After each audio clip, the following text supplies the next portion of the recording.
ఈ రోజు ఇక్కడికి వచ్చినప్పుడు చూస్తే ఎన్ఆర్ఐస్ కోసం బీమా 2 పథకం కూడా తీసుకొచ్చారు.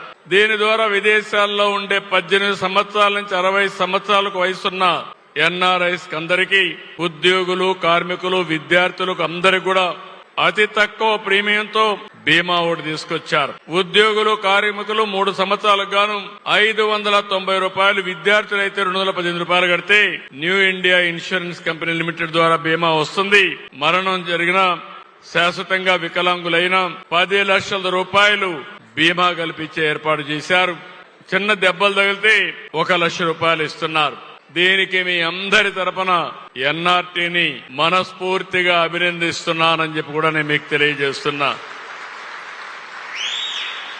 ఇంకొక పక్కన ఇక్కడ చూస్తే మీరు ఎదుర్కొనే న్యాయ సమస్యల పరిష్కారానికి లీగల్ కౌన్సిలింగ్, డాక్యుమెంటేషన్, అడ్వకేట్ ఫీజులకు గాను ఎన్ఆర్టీ ద్వారా సహాయం చేస్తారు. దీనికంతా పాస్పోర్ట్, వీసా, ఇతర ఉద్యోగ వివాదాలకు సంబంధించిన సమస్యలంటికి పరిష్కారం చేపిస్తారు.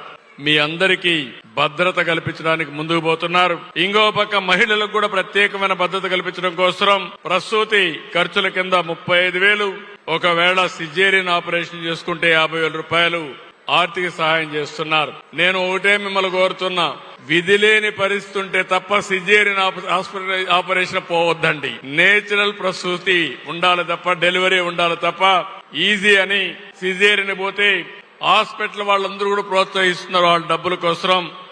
అది మంచి పద్ధతి కాదని చెప్పి కూడా నేను మీకు తెలియజేసుకుంటూ, ఫైనల్ గా ఇక్కడ పనిచేసినటువంటి అందరినీ, వేమూరు రవికుమార్ అడ్వైజర్ గా చాలా బాగా పనిచేస్తున్నారు, వారిని మనస్ఫూర్తిగా అభినందిస్తున్నా.